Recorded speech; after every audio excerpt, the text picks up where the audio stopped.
This is a Voyescape podcast. You can find all of our travel podcasts from around the world at voyescape.com.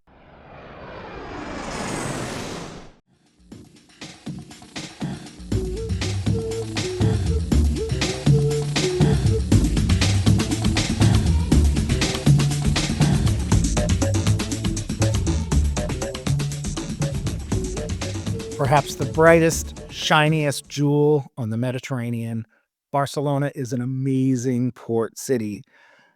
10 minutes is probably not enough to talk about all that there is to see and do and eat here, but we're going to do our best. David, how you doing this week? I'm doing great, Tim. Looking forward to getting into Barcelona, and I know we're gonna talk about Barcelona this week, and I think we're then gonna get into Madrid next week. So looking at two of the biggest sort of tourist draws in Spain, a little bit of a compare and contrast, our favorites to do in both cities. Absolutely. Yeah, we're going to be in Spain. We're going to be in Spain. Well, what could be better than being in Spain for a couple of weeks? So very excited. And I know I've been to Barcelona many times, and quite recently, I know you're more of the Madrid expert. So we're going to compare and contrast and have a couple of really good conversations. Sounds good. And you've been what? I think you were telling me at least 4 or 5 times now you've been to Barcelona? I have been to Barcelona 4 or 5 times in the last 5 years, I would say. I honestly, I mean, I'm not exaggerating. I'm not trying to, showboat or whatever here, but I've been to Barcelona not more times than I can count, but more times than I can maybe remember. One of the things is that I do as a travel writer, I cover cruises a lot. And so Mediterranean cruises often leave or return to Barcelona. In fact, it's in the new year now. In January, I was on a Windstar cruise, great cruise, and it was round trip from Barcelona. So I was in Barcelona twice since Christmas. So I don't know, maybe 10 times, maybe a dozen times, but really one of my favorite cities. So much to see and do here. So your experience much more recent than mine. Mine's probably a few more years back now, but I had a great time in Barcelona. I was there with our daughter when she was quite young, and my wife there touring around. We had about a week in the city.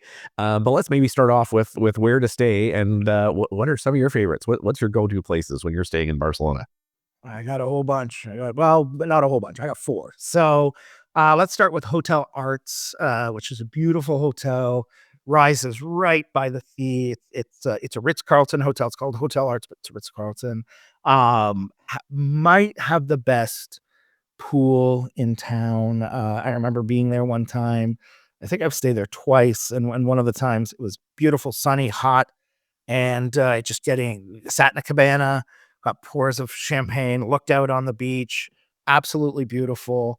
I'm just going to rhyme off a couple others. I've got Iberostar, which is on Paseo de Gracia, which is the most stylish street in the city. Iberostar is kind of a mid-market, but still a beautiful hotel.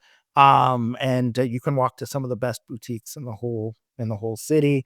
Radisson Blu it's not a budget option, but it is not a super high-end option either, but it is very close to Sagrada Familia, which I know we're going to talk about later. Rooftop pool. You can sit up by the pool and look out and see the spires of that famous Gaudí church. And then the last one, which is a hotel that I just stayed at 2-3 weeks ago, is Hotel Majestic, which is probably the most historic hotel in town. Opened back in 1918. It's really an icon of the city. But they haven't rested on their laurels. They have a beautiful rooftop pool, huge spa, and 1,000 works of art within the hotel. So a lot there. And I mean, my room was beautiful. Everything else, of course, in a hotel like that, everything was perfect. Service, everything. So what about you, David? Where do you like to lay your head when you're in the city?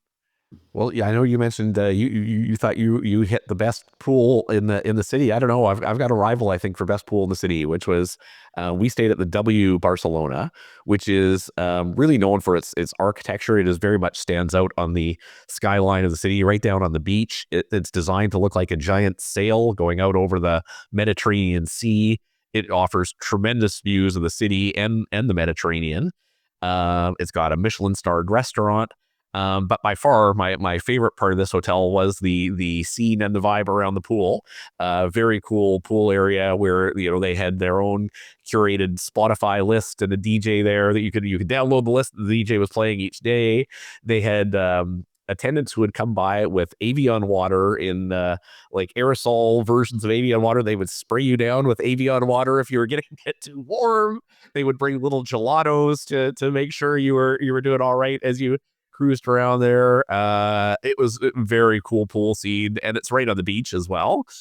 Which definitely, I know we're going to talk about the Madrid and Barcelona, a bit of compare and contrast, and that is one of the differences between the two. Is Barcelona is a great beach city and lots going on down on the beach, and the W being right at the center of it made a great place to stay. Well, I'll tell you what, David, I'm a man who feels the heat. So, having somebody spray me down with a mist is something that's, I'll be honest, that's very attractive to me. I would take that on a daily basis when I'm in a hot climate. So I don't know. What do you want to talk? Let's talk about, why don't we talk a little bit about things to do when you're in the city. And maybe I'll go first and just say Barcelona is one of my favorite cities for a walk. It's quite flat. It's spread along the sea. You don't have to walk very far to get to the Mediterranean. One of my favorite places to walk, and it's right near Hotel Arts, the hotel that I talked about a moment ago. And it's a boardwalk called Paseo Marítimo. They built it for the 1992 Olympics. I think sometimes we forget that the Olympics, the Summer Games were held there in Barcelona. And you can walk right along the crescent of the beach. So you can, there's people who are rollerblading and biking, just this vitality that happens there. And then you can look out and you can see all the people on the beach and the waves rolling in. I don't tend to honestly be a huge beach person, going in the water, but I like being at the beach, and that gives me kind of the best of both worlds. And then I'm going to give you one more walk that I love to do. I love going to Plaza Catalunya, which is kind of the biggest square in Barcelona.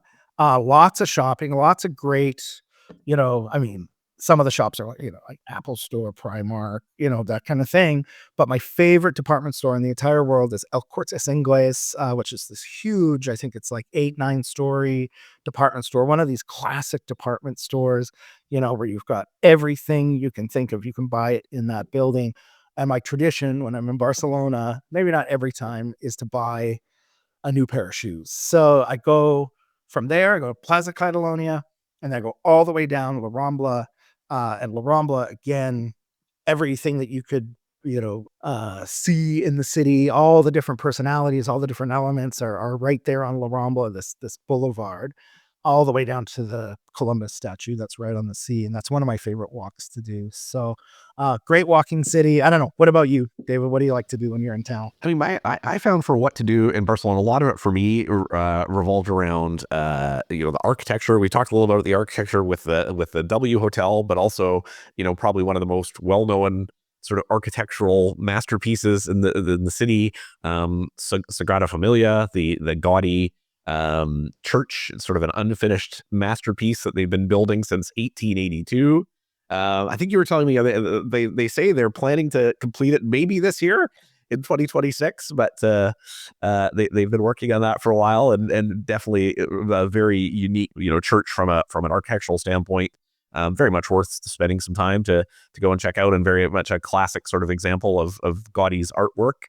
Picasso, spent a lot of his time in Barcelona, and the city is also home to probably the most extensive collection of his artwork in the world. Over, I think it's something like 4,000 pieces of his art, to really tracing every aspect of his career that you can find there as well. So it's certainly a city when it comes to art and culture. You're going to find no shortage of things to do there. In terms of the walking piece, you mentioned some of the squares of the city. One that we really enjoyed in the evening was there's all kinds of fountains and stuff around the city. One central fountain whose name I am going to butcher, but it's something like Font Magica du chic, maybe something like that. Known for kind of these nightly late shows, music shows, in this massive sort of water fountain, right in the center of the city. That's definitely, I think that's been going since 1929.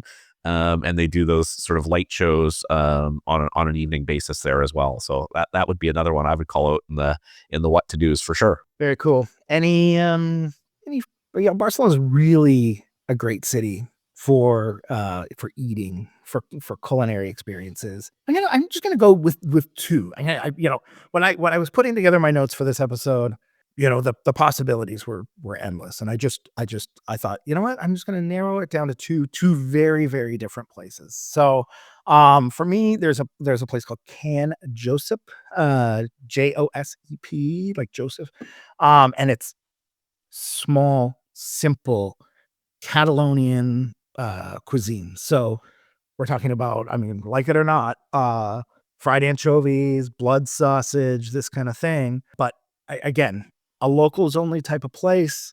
And so definitely, I encourage our listeners, when they're in town, seek it out.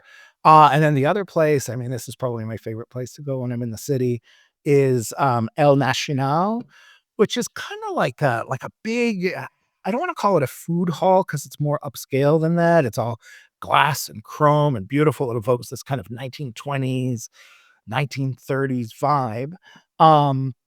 And there are several restaurants. I think there's four, I might be wrong on this, but four main restaurants under that one roof. But you can find selections from across the Iberian Peninsula. So you've got, a lot of it is open concept. So a chef will steam a lobster right in front of you and then serve it to you, or another chef will grill a steak right in front of you and serve it up. And if I remember correctly, I was with a group of travel writers, and they would actually just bring things around, and they say, "Hey, anyone want paella? Anybody want whatever?" And you just had to put up your hand. They put it on your plate. Obviously, you had to pay for it before you went out the door. But just a great way to sample the best, not just the best of Spain, but the best of that whole peninsula. I don't know. What about you? Yeah, for food, definitely no shortage of great choices throughout the city. We on our first night there, talked to the concierge at the hotel. We're looking for a good recommendation, and he had actually suggested an Italian restaurant. We were a bit disappointed, thinking, "Oh, this is our first night in Spain, and he's recommending Italian." But it was this Michelin-starred place called Baccaro, near La Boqueria Market. It offers really authentic Venetian cuisine in a very sort of cozy setting. Probably some of the best Italian food we have had. I mean, we've traveled extensively around Italy, and it was some of the best Italian food we've had anywhere in the world was here in Barcelona. I remember one dish in particular. It was this sort of ravioli, but it came with a single ravioli that almost looked like a flower. It was handmade, filled with ricotta. It was phenomenal. It was just a tremendous meal, and highly recommend that. And then of course tapas. Spain is incredibly well known for. We tried a ton of tapas places throughout the city. Probably my favorite was one called Tapas 24, kind of a popular modern twist on tapas, really lively atmosphere, creative dishes as well. So that was definitely a good spot to check out as well. Fantastic. And before we end this episode, I know that we always have a can't miss. One thing, if you do one thing before you leave town, what are you gonna do? And so for me, Barcelona is so fantastic for markets. There's markets all across the city. Honestly, some of my favorite markets are some of the smaller markets. But the one, if there's one really can't miss market, it's La Boqueria. So this is a market where on that spot, they've been trading, selling things. I think it was like chickens and hogs and whatever, all the way back to 1217. I mean, your local supermarket, has probably been there 10 years. That's been there for, what are we looking at? 900 years. And the current building dates back to 1840. And it really is this grand covered market, selling everything, from flowers to cheese to fish to produce. And the best part is that there's actually little restaurants in there. If you want to go grab lunch, you can browse around, grab lunch. And then when I was there one time, they actually have a culinary school. So you can take a cooking class in traditional, I think it's Catalonian cuisine, in one of the most, amazing, iconic places in the whole city. So for me, it's La Boqueria. What about you, David? My can't miss. I mean, if you're going to be in Barcelona, soccer or football, I guess as they call it there, huge part of the culture, huge part of the city. The iconic Camp Nou stadium. It's where FC Barcelona has played since I guess like the 1950s. It seats over 90,000 people. They've got the FC Barcelona Museum located within the stadium. If there's not a game that happens to be going on, where you can find out all about the club's history and trophies and memorabilia. But if you're lucky enough to be there during a game itself, that is a can't miss experience for sure. We happened to be there the day of the Spanish National League Championships. It was FC Barcelona. Lionel Messi was playing for them at the time. So this is a few years back. And there's actually two city teams in Barcelona. So it was the two very much huge rivals playing for the national championships. The stadium was sold out. There was not a seat to be found anywhere. We happened to just show up at the stadium the day of and see if they might release any tickets that day, and got super lucky, where at face value, we got seats right at the very front row. I mean, you could smell Messi's sweat as he ran by you. We were so close. And 99,000 people on their feet from the moment the game started. Well, for actually probably an hour before the game started, chanting, cheering until well after the game was done. It is a cultural experience that is definitely worth checking out. Sounds amazing. I did go to Camp Nou once, this maybe a couple of years ago, for a game.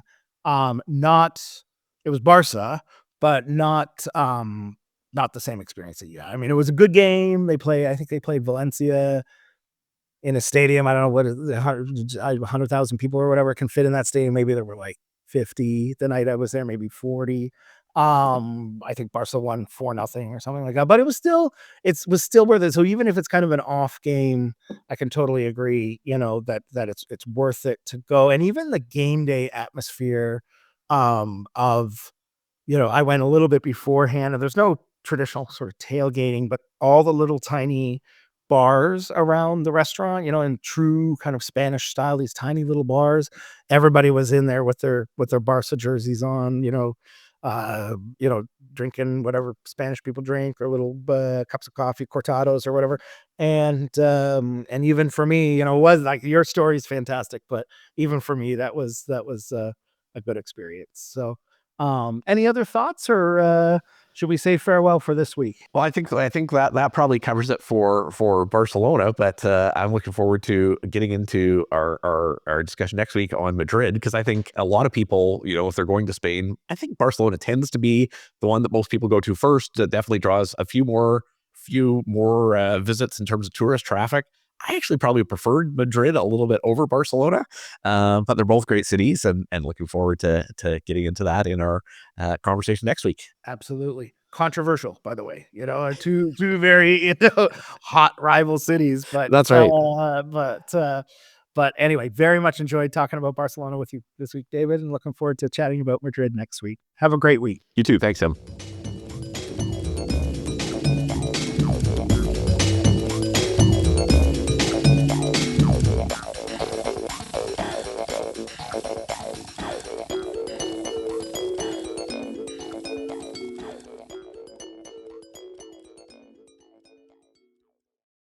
If you love spontaneous travel, you'll love winging it.